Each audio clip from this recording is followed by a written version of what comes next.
આપણા વચ્ચે આપણા મહેમાન મૌલાના અબ્દુલ કુદ્દુસ સાહેબ, મૌલાના અલાઉદ્દીન સાહેબ, મૌલાના અયુબ સાહેબ, મૌલાના અકબર સાહેબ, મૌલાના મોહમ્મદ હનીફ સાહેબ, આપ હજરાત ઉલમાએ કિરામ, ગામના અલગ અલગ ગામમાંથી આવેલા જિમ્મેદારો, अस्सलाम वालेकुम रहमतुल्लाहि व बरकातुह।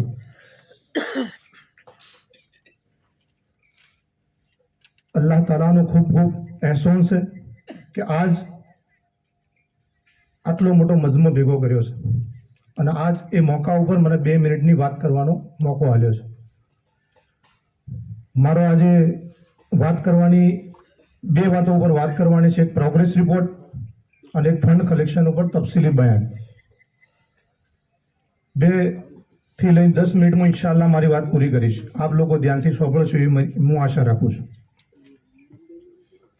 આપણો આ ટ્રસ્ટની શરૂઆત ક્યાંથી થઈ એ વિશે થોડીક ચર્ચા કરીએ તો કોવિડ-19 જેવી ભયંકર બીમારીમાં અલ્લાહ તાલાએ એક બંદાને કબરમાં ઉતરવાનું થયું। એના બાદ અલ્લાહ તાલાએ એના દિલની અંદર અહેસાસ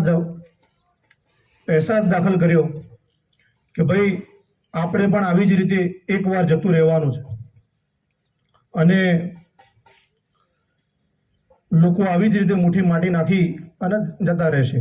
અલ્લાહ તાલા આપણને સવાલ કરશે કે બંદા, મેં તને આ ખૂબસૂરત દુનિયાની અંદર મોકલ્યો તો આપે આ દુનિયામાં શું કામ કર્યું? ઇન્સાનિયતના તौर પર આ બંદાની અંદર અહેસાસ આવી ગયો કે ભાઈ ઇન્સાનિયતના તौर પર આપણે તો કશું કામ કર્યું જ નથી, કંઈક ને કંઈક તો કરવું જોઈએ। એ જ દિવસે રમઝાનનો ત્રીસરું રોજુ હતું ને એ જ દિવસે એમને અહેસાસ થયો હતો આ વાતનો। એમને એ જ દિવસે એમના ગામના જવાનોને કેટલાક ભેગા કર્યા। એના બાદ આ જવાનોને વાત કરી અહેસાસની કે ભાઈ આપણે આપણા સમાજનું કંઈક કરવું જોઈએ। આટલી બધા મોતો થઈ રહ્યા છે પણ આપણા પાસે કોઈ એવું સ્થળ નથી કે આપણે આપણો ઈલાજ કરાવી શકીએ, સારી રીતે ઈલાજ કરાવી શકીએ। તો એ માણસે એ જ દિવસે એમના ગામના જવાનોને એકઠા કર્યા અને જવાનો ભેગા થતો જ એમને શરૂઆત કરી કે ભાઈ ચલો 1-2 ગામના સાથીઓને ઓર જોડીએ અને આપણે એક નાનું એવું દવાખાનું બનાવી અને આપણા સમાજના જે બુદ્ધિજીવી વર્ગ છે અને ડૉક્ટર્સ છે પણ આપણા સમાજના 135 જેવા ડૉક્ટરો પણ છે, તો એવા ડૉક્ટર્સને આપણે સુપ્રત કરીને આપણે ફરી આપણા ધંધે જતા રહીએ।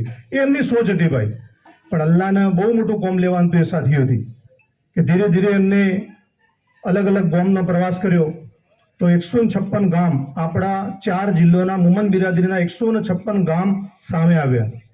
એ 156 ગામનો સફર કર્યું, બનાસકાંઠા, મહેસાણા, પાટણ અને સાબરકાંઠા એમ મળી ટોટલ 156 ગામનું એ સાથીઓએ સફર કર્યું। એમને હિંમત બહુ આવી કેમ કે હરેક માણસે કીધું કે ભાઈ હા આ વસ્તુ જરૂરી છે, આપણા હોસ્પિટલની બહુ જરૂર છે। તો એમને જજ્બો આવ્યો। ફરી એના બાદ એ લોકોએ મોટો જોડ કર્યો, હરેક સાથીઓને જોડ્યા। 2500 થી 3000 જેવા સાથીઓ પિરોજપુરા બાલવા સ્કૂલમાં જોડવામાં આવ્યા। એમણે એ જોડની અંદર હરેકને અહેસાસ દિલાયો કે ભાઈ આપણે આવું એક મોટું કામ કરવું છે। એ જોડના અંદર આપણા ફતેહગઢ ગામના સાથીઓએ અલ્હમ્દુલિલ્લાહ આપણા સમાજને આપણે આ જે જગ્યા ઉપર બેઠા છીએ એ 54 વીઘા જેવી જમીન એ સમયે બક્ષિસમાં આપી।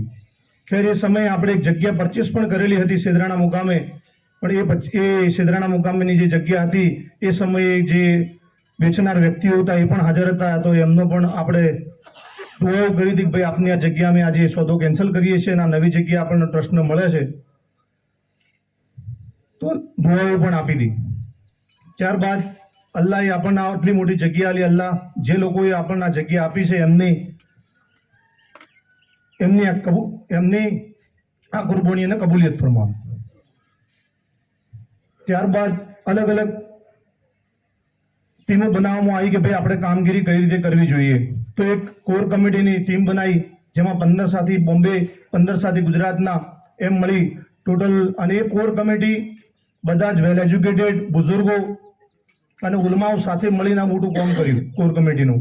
અને કોર કમિટી કઈ રીતે કામગીરી કરવી એની ઘણી બધી મિટિંગો કરી અને ત્યારબાદ આપણે આ સામે જોઈએ છીએ એ આખો નકશો તૈયાર થયો, ડિઝાઇન થયો। હોસ્પિટલના વિશે જે પણ કોઈ વાત હશે અમારા ડૉક્ટર રિઝવાન સાહેબ મારા બાદ આવશે એ પૂરી તફસીલી બયાન કરશે. હું આપને આ ડિઝાઇન વિશે થોડીક માહિતી આપી દઉં. અને પહેલાં આપણું આ ટ્રસ્ટ મશાયકી ફાઉન્ડેશન ટ્રસ્ટ 2021ના સપ્ટેમ્બર મહિનામાં નોંધાયું. એના બાદ આપણે 80 જીન ટ્વેરેની પરમિશનમાં પણ મૂક્યું. અલ્લાહ એ પણ આપણને આપી દીધા. જે દાનવીરો હોય છે એમને ટેક્સમાં રાહત મળે છે. એ સમયે લોકોને જેમ જેમ જોડતા ગયા એમ કે હોસ્પિટલની સાથે સાથે એક એજ્યુકેશન કેમ્પસ પણ જરૂરી છે.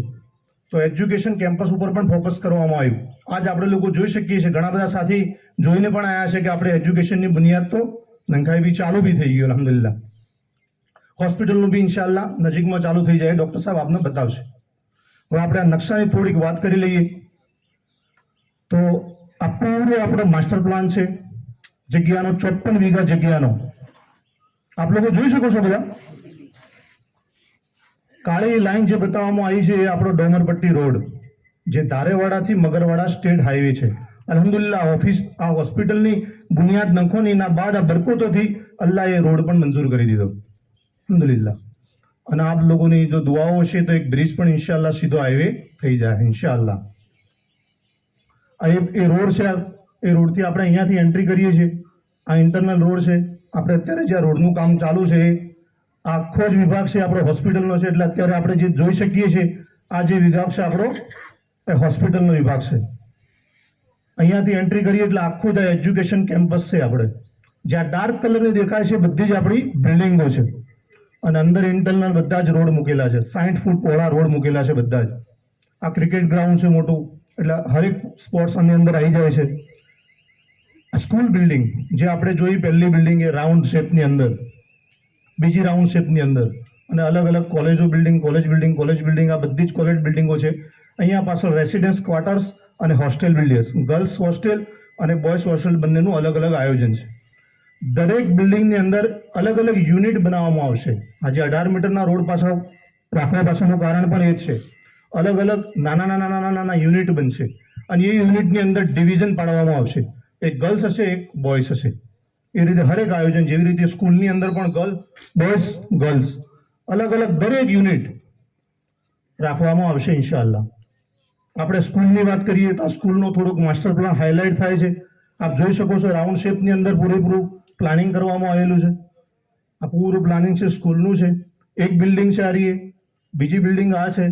બંને જોઈન્ટમાં એક વચ્ચે બિલ્ડિંગ નવું બનાવેલું છે. એ આપણી લેબ હશે, સાયન્સ કોમ્પ્યુટર વગેરે લેબો.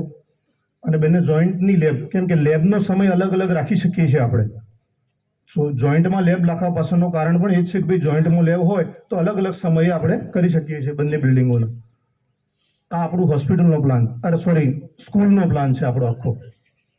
એ સ્કૂલ 9 થી 12ની રહેશે, ઇંગ્લિશ મીડિયમ અને ગુજરાતી મીડિયમ. અને ઇન્શાઅલ્લાહ ઈરાદાઓ તો એવા છે સાથીઓના કે નજીકમાં સ્કૂલ ચાલુ થઈ જાય ઇન્શાઅલ્લાહ. એની કામગીરી ચાલુમાં છે.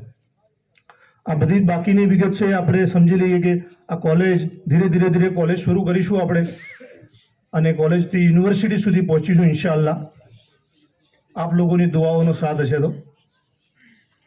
બાકી તો આપ લોકો હરેક વાતથી વાકેફ છો. હોસ્પિટલની ડિટેલ્સ ડૉક્ટર રિઝવાન સાહેબ પૂરી જણાવી દેશે આપણને.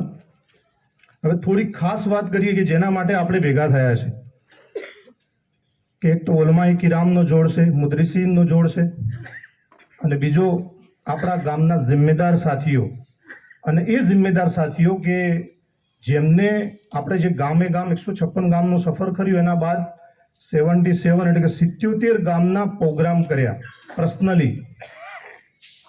એ 77 ગામના પ્રોગ્રામ અને એ સિવાયના જે ગામમાં પ્રોગ્રામ બાકી છે એમના બે સાથીઓના આપણે આ જોડ્યા છે. જે જિમ્મેદાર સાથીઓ ગામ વતી મૂકવામાં આવ્યા હતા, ગામે મૂક્યા હતા કે ભાઈ આ 5 અમારા જિમ્મેદાર છે કે 2 જિમ્મેદાર છે અમારા. એ જિમ્મેદાર સાથીઓનો આ જોડ છે. તો આપણી આ જિમ્મેદાર સાથીઓને થોડીક ખાસ વાત કરી લઈએ કે આપણે આ જોડ રાખવા પાછળનું કારણ શું છે. કેમ કે ખાસ તો આ બધી જ બુનિયાદ આપણે જોઈ લીધી કે અલ્હમ્દુલિલ્લાહ અલ્લાહે આપણાથી બહુ મોટું કામ લીધું છે કે 30 વીઘા જેવી જમીન એને પણ થઈ ગઈ અને આટલું મોટું પ્લાનિંગ પણ થઈ ગયું અલ્હમ્દુલિલ્લાહ. કોર્ટ પણ થઈ ગયો, એક સ્કૂલનું બિલ્ડિંગ પણ શરૂ થઈ ગયું, અલહમદુલિલ્લાહ નજીકમાં આપણું હોસ્પિટલ પણ ચાલુ થઈ જાય. પણ આપણે પણ એક જિમ્મેદારી છે કે આપણે થોડુંક વર્કઆઉટ કરીએ. હું ભાઈ